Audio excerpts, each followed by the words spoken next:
আমি বক্তব্য দিতে পারি না, তুমি একটু কথা বলতে পারি। আল্লাহর কাছে কৃতজ্ঞ বাবা বানায়নি। পেশায় তুমি যাই হও, মানুষ হও আগে। অর্থাৎ আপনি যে পেশাতেই থাকেন, আপনি মানুষ হওয়ার চেষ্টা করেন,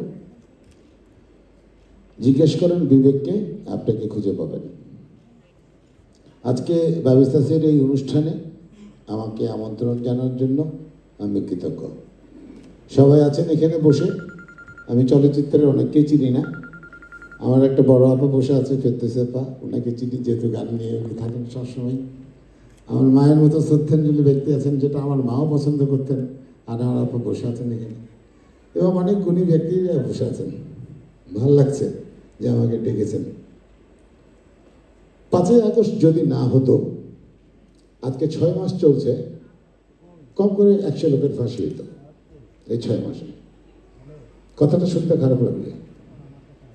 মিনিমাম আমাদের হাড্ডি গুড্ডি চোখ টোক এসি বাসানো, আমার মুন্না বসে আছে, আমার মৌসুমি আছে, আকিমে আছে, পরাণ আছে, কাউকে খুঁজে পাওয়া যেত না।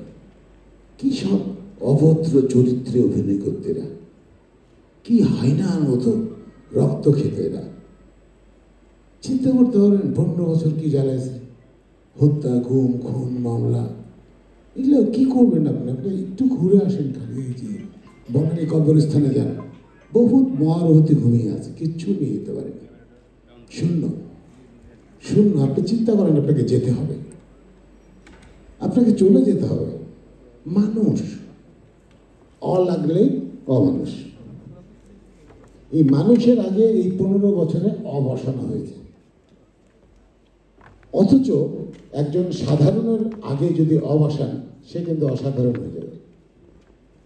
আপনাকে চিন্তা করতে হবে, দেশটা তো আমাদের সবার।